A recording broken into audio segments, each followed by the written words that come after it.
الحمد لله رب العالمين والصلاة والسلام على أشرف الأنبياء والمرسلين وعلى آله وصحبه ومن تبعهم بإحسان إلى يوم الدين أما بعد أعوذ بالله من الشيطان الرجيم بسم الله الرحمن الرحيم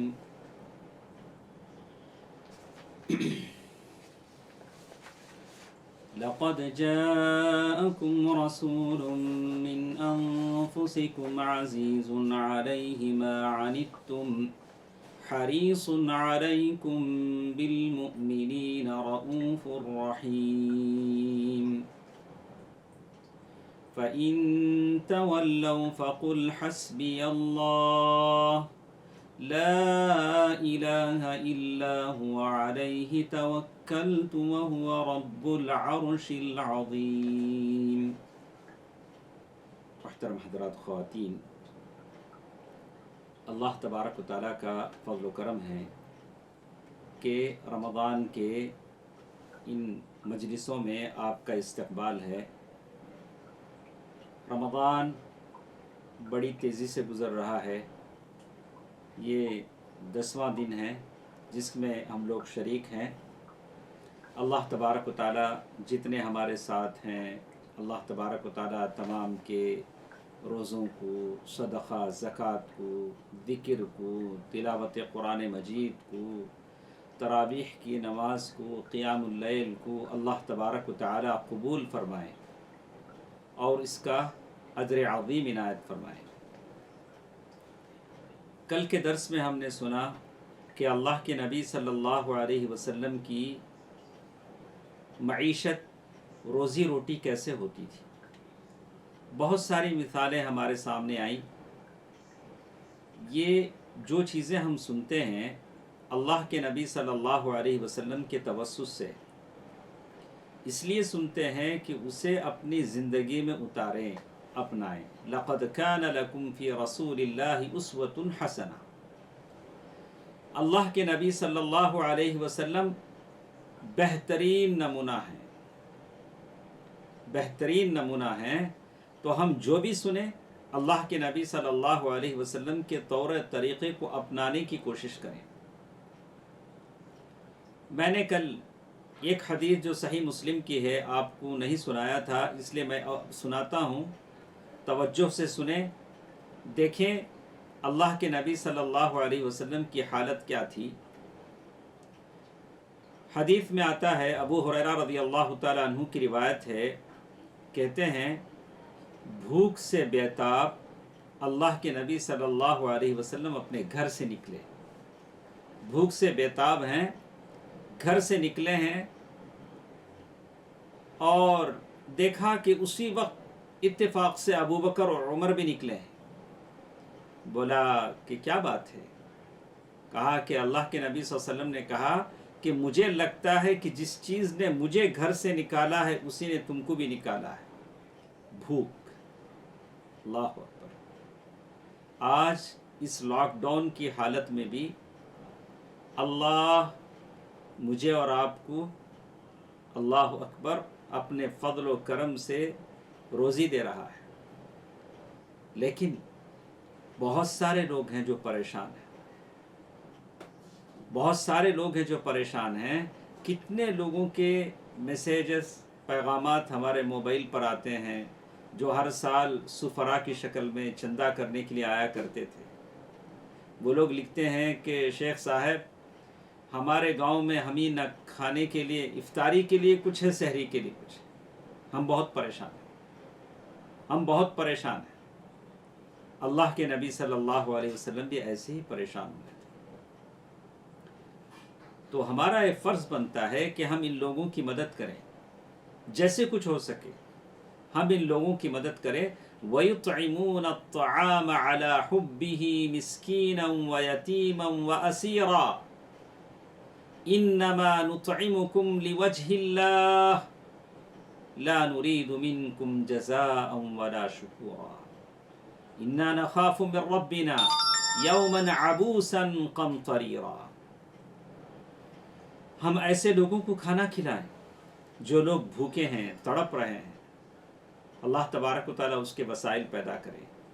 میرے نبی صلی اللہ علیہ وسلم کو ایسے ہی بھوک لگی، گھر سے باہر نکلے، دیکھا کہ اسی وقت ابو بکر اور عمر بھی بےتاب بھوک سے باہر نکلے ہیں، اور تینوں کے تینوں کہتے ہیں کہ یہ تینوں کے تینوں گھر سے باہر نکلے، اور گھر سے باہر نکلنے کے بعد اللہ کا کرنا ایسا ہوا کہ یہ تینوں حضرات پہنچے ایک انصاری کے باغیچے میں پہنچے، ایک انصاری کے باغیچے میں پہنچے اور دیکھا کہ وہاں انصاری تو نہیں ہیں، ان کی بیوی محترمہ ہے۔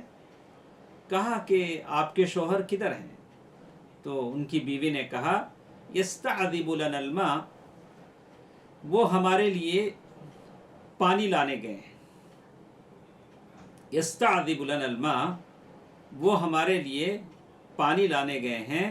تو اللہ کے نبی صلی اللہ علیہ وسلم اور ابو بکر اور عمر رضی اللہ عنہ ان کے گھر کے مہمان بن گئے، اور عورت نے فوراً کہا مرحبا و اہلا، یعنی ایسے تینوں عظیم شخصیتیں ہیں جو ہمارے گھر آئی۔ تو اتنے میں صاحب مکان بھی آ گئے، ان کے شوہر بھی آ گئے۔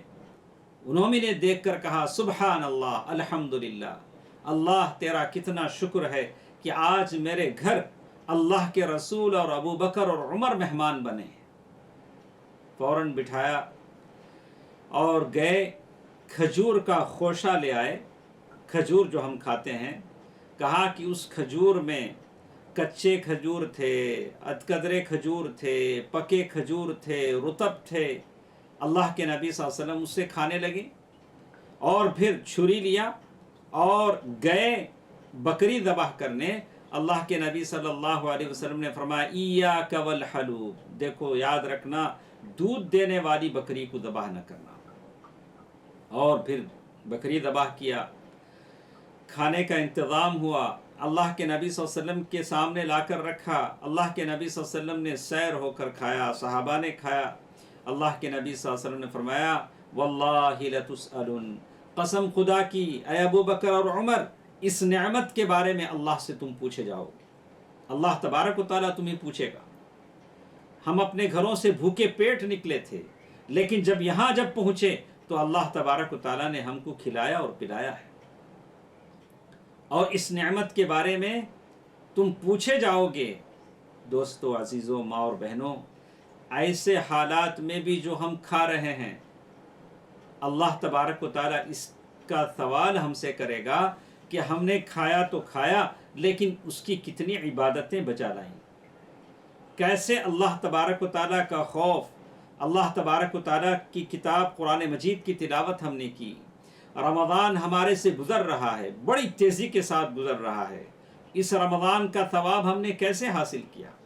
ایک مومن کے لیے اللہ تبارک و تعالیٰ کی عبادت کے لیے وہ جہاں بھی ہوتا ہے، جیسے بھی ہوتا ہے، جیسے بھی کچھ حالات آتے ہیں، وہ اللہ تبارک و تعالیٰ کی عبادت کرتا ہے۔ اللہ تبارک و تعالیٰ ہمارے ساتھ ہے، جہاں ہم ہیں اپنے علم کے ساتھ اللہ تبارک و تعالیٰ موجود ہے۔ دوستو عزیزو، اللہ تبارک و تعالیٰ کی ذات ساتوں آسمانوں پر عرش پر ہے، لیکن اللہ کا علم ہم تمام کو گھیرے ہوئے ہے، یحیطون بہ علما۔ دوستو عزیزو، یہ چند باتیں گزشتہ مجلس کا تتمہ تھی کہ اللہ کے نبی صلی اللہ علیہ وسلم کی روزی روٹی کیا تھی۔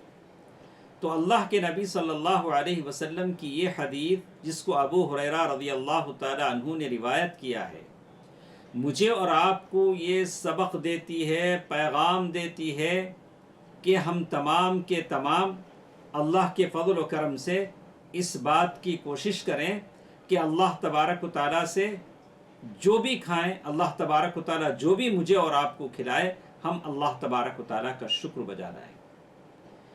آج کچھ باتیں مجھے آپ کے سامنے کرنی ہیں۔ اللہ کے نبی صلی اللہ علیہ وسلم اپنے دشمنوں کے ساتھ کیسا سلوک کرتے تھے۔ دنیا میں انسان بستا ہے، میں انسان ہوں، آپ انسان ہیں۔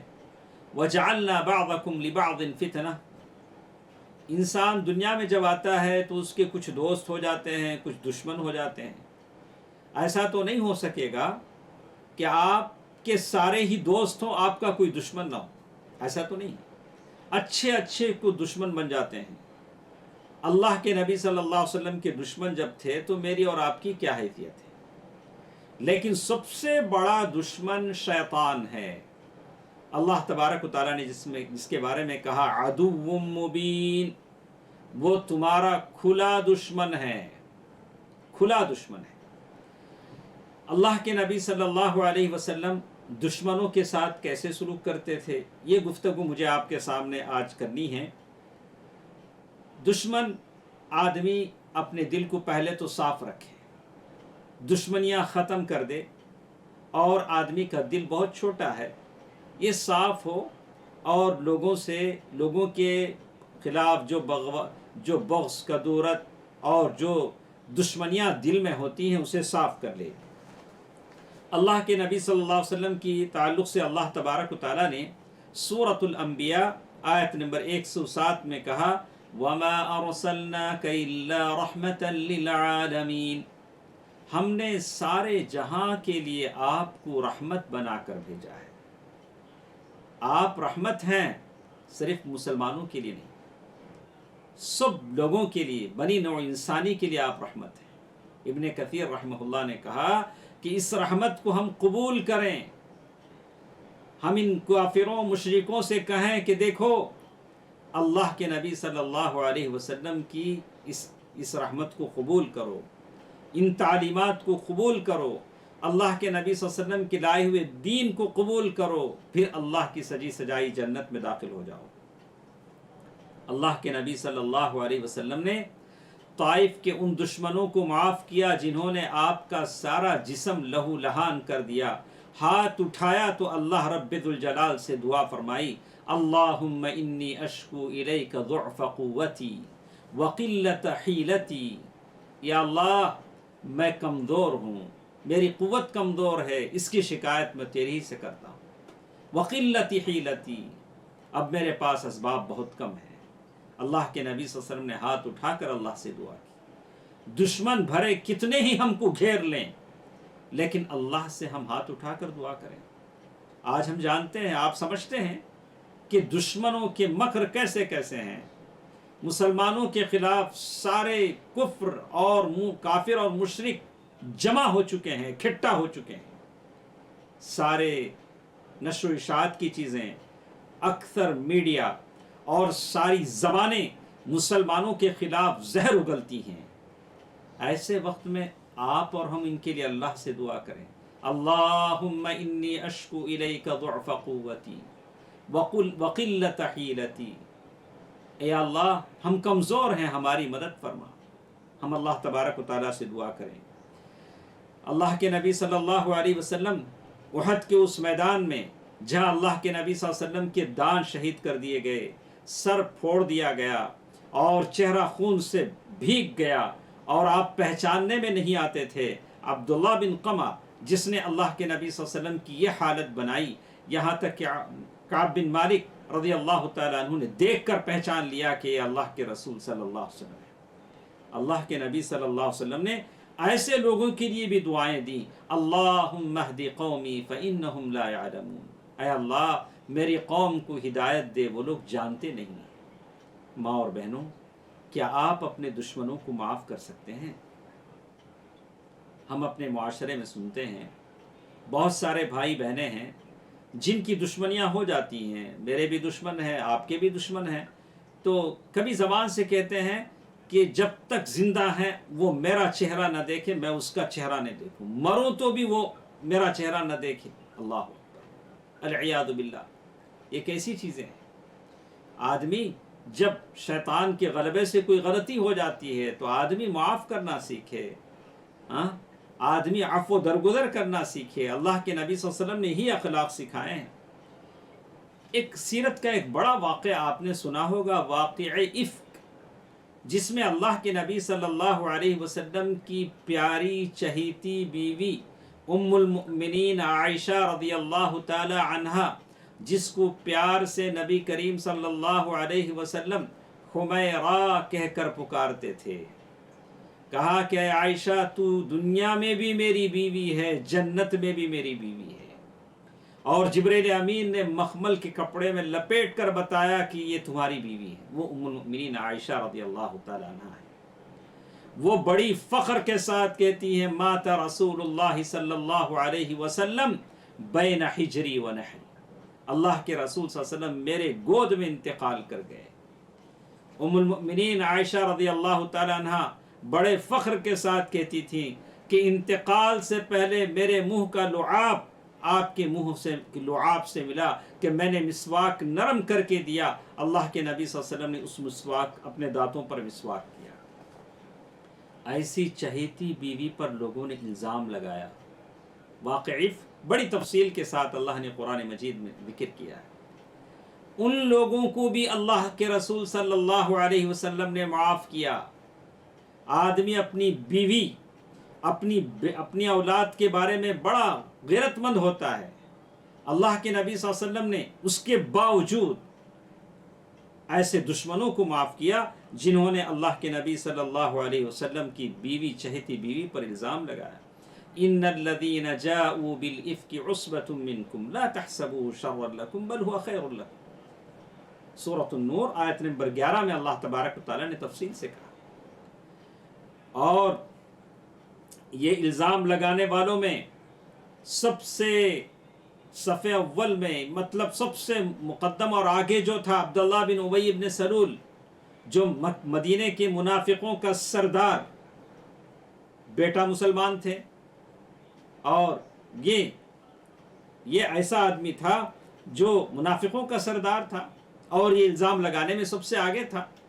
اللہ کے نبی صلی اللہ علیہ وسلم نے ایسے آدمی کو معاف کیا اور کہا کہ آپ حکم دے تو ہم اسے قتل کر دیں. کہا کہ نہیں، میں نہیں چاہتا. اور یہاں تک کہ انتقال ہونے کے بعد ان کے بیٹے آئے اور کہا کہ اللہ کے نبی صلی اللہ علیہ وسلم آپ اپنی قمیص دے دیں تاکہ وہ میرے باپ کی کفن بن جائے. باپ منافقوں کا سردار ہے، زندگی بھر نبی رحمت کو تکلیف دیتا رہا. اللہ کے نبی صلی اللہ علیہ وسلم نے صبر کیا اور اپنی قمیص دے دی. بہت سارے ایسے بھی ہیں کہ اگر ہم اپنی زندگی میں کہتے ہیں کہ اگر وہ مر بھی جائے تو میں کفن میں بھی اس کا چہرہ نہیں دیکھوں گا. یہ ہماری زبانوں سے نکلتا ہے والعیاذ باللہ. بہت سارے لوگ ہیں ایسا لوگ کہتے ہیں، لیکن نبی رحمت نے اب اس منافق کے لیے اپنی قمیص دے دی. اور بیٹے نے کہا کہ ابا کی جنازے کی نماز پڑھا دیجئے. عمر فاروق راضی نہیں ہیں، پیچھے سے آئے اور اللہ کے نبی صلی اللہ علیہ وسلم کو ادب سے پیچھے کرنے لگے. کہا اے اللہ کے رسول، آپ اس آدمی کا جنازہ پڑھائیں گے جو زندگی بھر تا دم نفس آپ کی گستاخی کرتا رہا، آپ کو تکلیف دیتا رہا، آپ کیسے جنازہ پڑھائیں گے؟ اللہ کے نبی صلی اللہ علیہ وسلم فرمایا کہ عمر پیچھے ہٹو، چھوڑو، مجھے پڑھانے دو. اور اللہ تبارک و تعالیٰ نے مجھے اختیار دیا، استغفر لهم او لا تستغفر لهم ان تستغفر لهم 70 مرة فلن يغفر اللہ. اللہ مجھے اور بھی کہتا تو 70 سے زائد مرتبہ بھی میں اس کے لیے معافی چاہتا. نبی رحمت کا سلوک دشمنوں کے ساتھ ایسا ہے. دوستو، عزیزو، ماں اور بہنوں، تھوڑا سا تأمل کریں، سوچیں، آنکھ بند کر کے سوچیں میرے اور آپ کے کتنے دشمن ہیں. کیا ہم ان کو معاف کر سکتے ہیں؟ اتنا بڑا دل آپ کے پاس ہے؟ اتنا عزم ہے؟ آپ کے دل میں اتنی وسعت ہے کہ ہم اپنے دشمنوں کو معاف کر سکیں؟ اسی عفو درگزر کے نہ ہونے کی وجہ سے مسلمانوں کی کتنے املاک ہیں جو غیروں کے ہاتھوں چڑھے ہوئے ہیں. مسلمانوں کے کتنے خاندانی تعلقات ہیں بگڑے ہوئے ہیں. آپس میں وہ ایک دوسرے کا تعاون اور سپورٹ نہیں کر پا رہے ہیں صرف ان دشمنیوں کی وجہ سے. اگر یہ ختم ہو جائے تو مسلم قوم کو کوئی طاقت آنکھ دکھا نہیں سکتی. اللہ کے نبی صلی اللہ علیہ وسلم کے سلوک ہے. اور یہاں تک کہ اللہ تبارک و تعالیٰ کی طرف سے آیت آتی ہے وَلَا تُصَلِّ عَلَىٰ أَحَدٍ مِّنْهُمْ مَاتَ وَلَا تَقُمْ عَلَىٰ قَبْرِهِ. حضرت عمر رضی اللہ تعالیٰ عنہ کی بات کی موافقت میں اللہ تبارک و تعالیٰ کی طرف سے حکم آتا ہے کہ آئندہ سے ایسے لوگوں کا جنازہ نہ پڑھایا جائے. لیکن اللہ کے نبی صلی اللہ علیہ وسلم کا سلوک تھا اس منافق کے ساتھ جس نے آپ صلی اللہ علیہ وسلم کے ساتھ ایسی گستاخی کی۔ اور بھی میرے نبی صلی اللہ علیہ وسلم قرض لیتے بھی تھے۔ انسان کو زندگی میں بہت ساری ضروریات پڑ جاتی ہیں، لیکن آدمی قرض لیتا ہے۔ میرے نبی صلی اللہ علیہ وسلم نے بھی قرض لیا، تو قرض مانگنے کے لیے ایک آدمی آیا اور اس نے کہا کہ آپ کا خاندان ایسی ہے، قرض لیتے ہیں وقت پر دیتے نہیں ہیں۔ سارے صحابہ کی جھرمٹ میں اللہ کے نبی صلی اللہ علیہ وسلم بیٹھے ہیں، آنے والا اس بے ادبی کے ساتھ تقاضا کر رہا ہے کہ آپ میرا قرض کب دیں گے؟ اللہ کے نبی صلی اللہ علیہ وسلم کی اس طرز گفتگو پر صحابہ کرام میں حضرت عمر رضی اللہ تعالیٰ عنہ نے کہا کہ کیسے تم بات کر رہے ہو؟ اللہ کے نبی صلی اللہ علیہ وسلم سے کس انداز میں اپنا قرض پوچھ رہے ہو؟ اللہ کے نبی صلی اللہ علیہ وسلم نے کیا کہا؟ عمر بولنے دو، اس کو حق ہے کہ اس کا قرضہ میرے پاس ہے، اس کو بولنے دو۔ اچھا ہوتا کہ تم مجھے نصیحت کرتے حسن ادا کی، اسے نصیحت کرتے حسن مانگ کی، کہ تم اچھے طریقے سے مانگو اور میں اچھے طریقے سے دوں۔ بعد میں صحابہ سے کہا کہ اونٹ خرید کر کے اسے دے دیا جائے، اس کا قرضہ واپس کر دیا جائے۔ اللہ اکبر! اللہ کے نبی صلی اللہ علیہ وسلم کی روزی ایسی بھی تھی، لیکن اللہ کے نبی صلی اللہ علیہ وسلم نے یہ نہیں کہا قرض مانگنے والے سے کہ چلو مارو دوڑو پیٹو، اسے کیسی باتیں کرتا ہے۔ اللہ کے نبی صلی اللہ علیہ وسلم چاہتے تو کر سکتے تھے، بہت سارے صحابہ کی جھرمٹ میں تھے۔ جیسے آج کل ہماری قوم کی حالت ہے کہ قرض ان کے پاس ایک ہی راستہ جانتا ہے، قرض پیسہ جانا جانتا ہے، واپس آنا نہیں جانتا۔ اس لیے لوگ ضرورت مند کو بھی قرض دینے سے ڈرتے ہیں، بولے کہ بھئی دے گا کہ نہیں دے گا، لے گا تو دے گا کہ نہیں دے گا۔ قرض دینا عبادت ہے۔ مشکل میں پڑے ہوئے شخص کی مدد کیجیے، قرض دیجیے۔ میرے نبی صلی اللہ علیہ وسلم نے قرض لیا ہے۔ اللہ کے نبی صلی اللہ علیہ وسلم کی زندگی میں ہم پڑھتے ہیں، اللہ کے نبی صلی اللہ علیہ وسلم جب جنگ بدر ختم ہوئی تو اللہ کے نبی صلی اللہ علیہ وسلم کے زمانے میں عمیر بن وہب ایسا انسان تھا جو بڑا سفاک، اور اس کے بارے میں کہا جاتا تھا کہ وہ قریش کا سب سے خطرناک انسان ہے، عمیر بن وہب۔ تو مکے کا ماحول ہے، مکے کا صحن ہے، کعبۃ اللہ کا صحن ہے۔ صفوان بن امیہ وہاں بیٹھا ہوا ہے، عمیر بن وہب ہے۔ عمیر بن وہب کا بیٹا جنگ بدر میں قیدی بن کر آیا ہے اور مدینے میں قید ہے۔ صفوان بن امیہ کے بہت سارے لوگ ہیں جو جنگ بدر میں مارے گئے، اور مکے کے مشرکوں کا دل پسا جا رہا ہے، انتقام کی آگ میں بھڑک رہے ہیں، کیسے اللہ کے نبی صلی اللہ علیہ وسلم سے بدلہ لیں، انتقام لیں۔ صفوان بن امیہ جو بڑا مالدار تھا، اس نے عمیر بن وہب کو بلایا، بولا کہ کیا لگتا ہے کہ تم پریشان ہو؟ بولا کہ ہاں، میرا بیٹا مدینے میں محمد صلی اللہ علیہ وسلم کے ہاتھ میں قید ہے، اور مجھے فکر نہ ہوتی دو باتوں کی تو میں مدینہ جاتا اور محمد صلی اللہ علیہ وسلم کو قتل کر دیتا۔ صفوان بن امیہ کو موقع ملا۔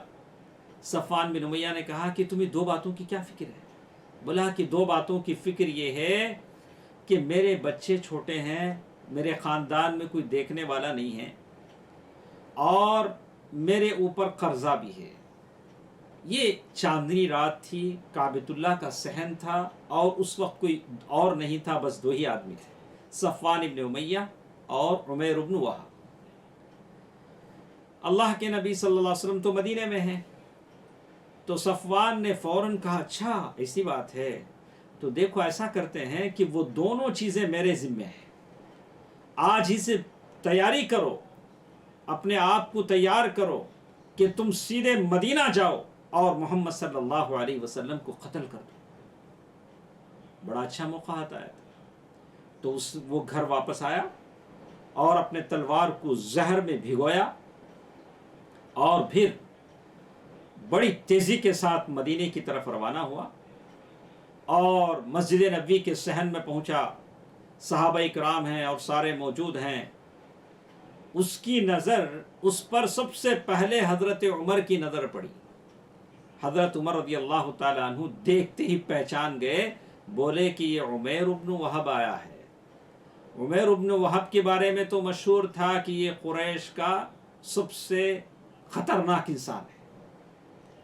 تو حضرت عمر رضی اللہ تعالیٰ عنہ فوراً گئے اور اسے پیچھے سے گلے سے ایسے ڈال کر پکڑ لیا اور زبردستی کھینچ کر اسے اللہ کے نبی صلی اللہ علیہ وسلم کے پاس لے گئے. اور اس کے پاس تلوار بھی تھی جس کو اس نے زہر میں بھگویا تھا. تو اللہ کے نبی صلی اللہ علیہ وسلم اپنے دشمنوں کے ساتھ رحیمانہ سلوک کرتے تھے. اللہ کے نبی صلی اللہ علیہ وسلم نے فرمایا کہ اے عمر، چھوڑو اس کو، چھوڑو اس کو، چھوڑو. اللہ کے نبی صلی اللہ علیہ وسلم نے فرمایا کہ عمیر کیوں آئے ہو؟ مکے سے مدینہ کیوں آئے ہو؟ کیا بات ہے؟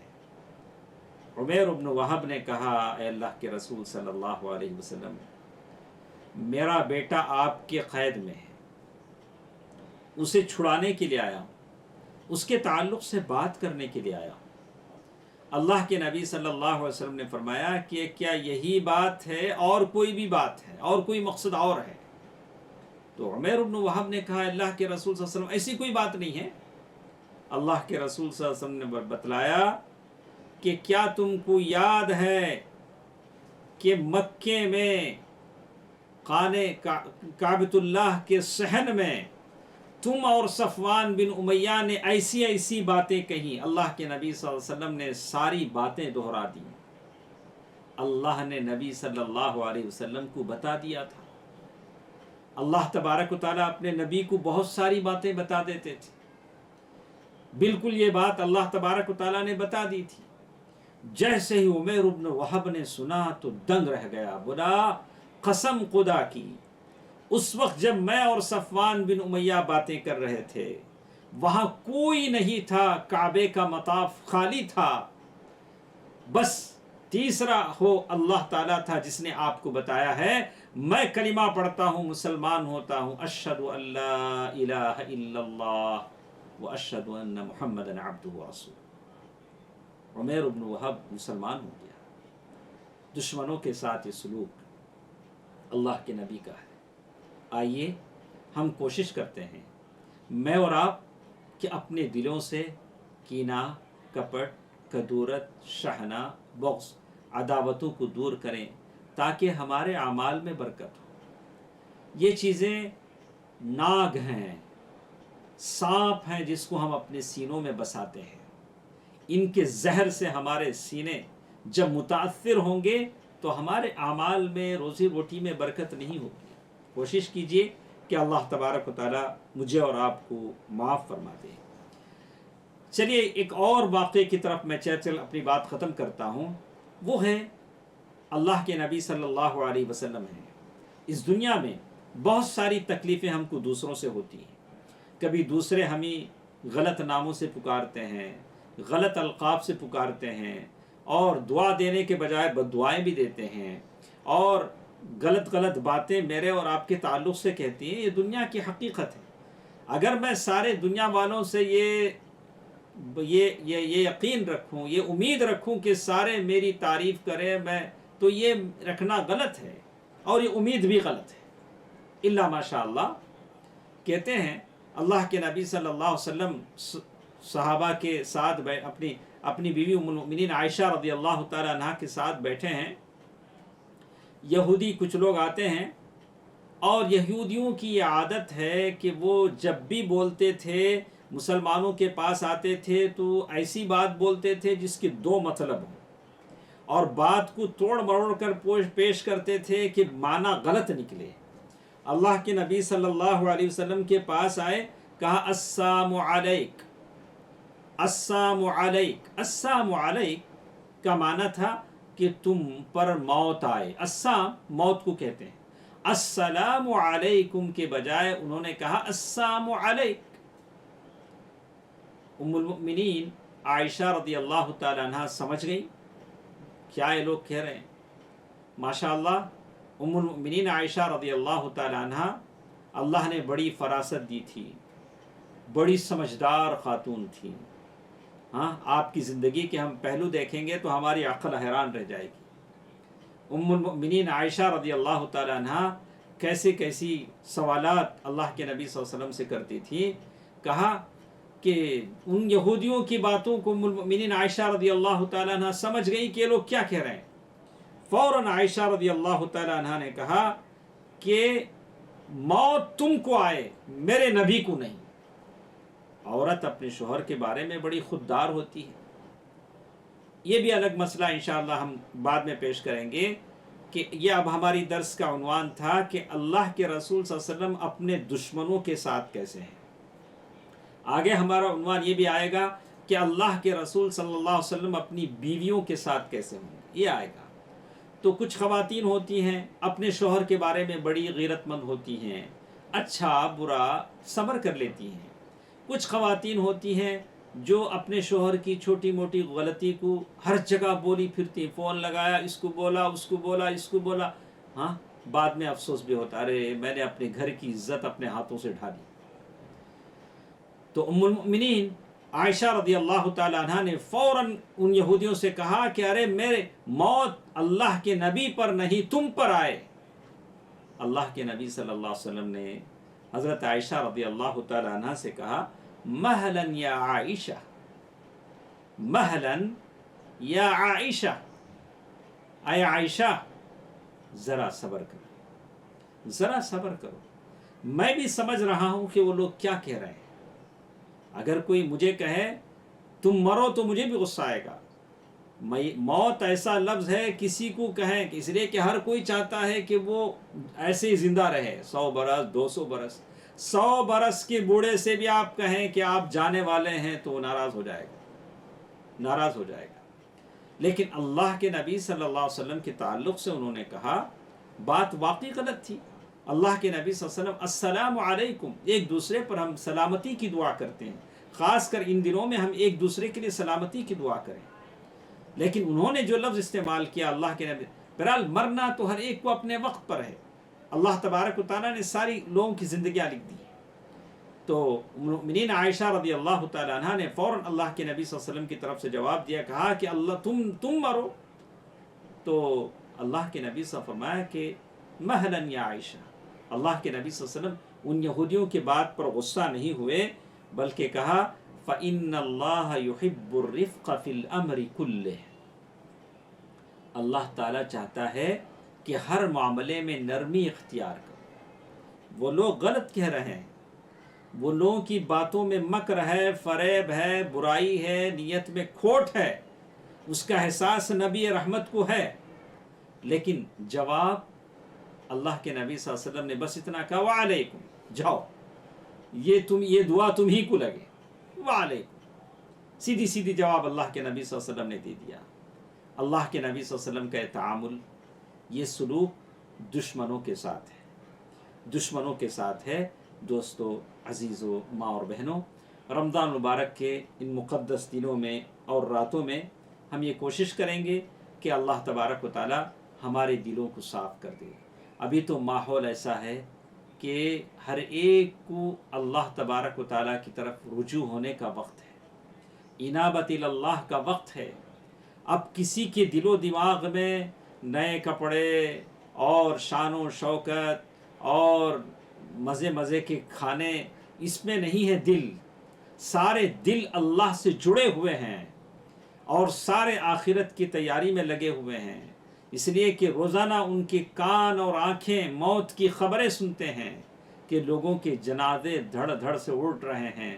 تو لوگ سارے کے سارے اللہ کی طرف رجوع کیے ہوئے ہیں۔ ایسے حالات میں جو بات کہی جاتی ہے دل میں اترتی ہے، دل سے جو بات نکلتی ہے اثر رکھتی ہے، پر نہیں طاقت پرواز رکھتی ہے۔ تو ہم اخلاص کے ساتھ بولیں، آپ اخلاص کے ساتھ سنیں، تب اللہ تبارک و تعالیٰ ان باتوں میں تاثیر پیدا کرتا ہے۔ تو انشاءاللہ اسی تعلق سے کچھ باتیں کہ اللہ کے نبی صلی اللہ علیہ وسلم کا سلوک دشمنوں کے ساتھ کیسے تھا، کل کے درس میں پھر ہم کچھ باتوں کو سنیں گے۔ اللہ تبارک و تعالیٰ ہمارے لیے ایک دوسرے کے دلوں میں الفت، محبت اللہ تبارک و تعالیٰ پیدا فرمائے۔ تمام مسلمانوں کے درمیان اللہ اتفاق و اتحاد پیدا فرماتے ہیں۔ کلمہ گو مسلمان، موحد مسلمان جتنے بھی ہیں سب کے سب ایک ہو جائیں۔ اللہ تعالیٰ ان مسلمانوں کو غلبہ عطا فرمائے، اللہ تعالیٰ تمام مسلمانوں کی مدد اور نصرت فرمائے، مسلمانوں کی روزی روٹی میں برکت عنایت فرمائے، تمام مسلمانوں کو عافیت کی دولت عطا فرمائے۔ اے الہ العالمین، جتنے پریشان ہیں ان کی پریشانی کو دور فرما، جو بیمار ہیں انہیں شفا یابی عطا فرما، شفا کلی عطا فرما، شفا عاجلہ عطا فرما۔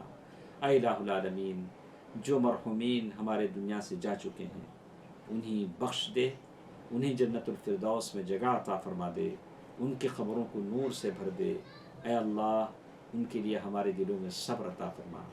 ان اللہ ملائکتہ یصلون علی النبی یا ایھا الذین آمنوا صلوا علیہ وسلموا تسلیما۔ اللہم صل علی محمد وعلی آل محمد کما صلیت علی ابراہیم وعلی آل ابراہیم انک حمید مجید۔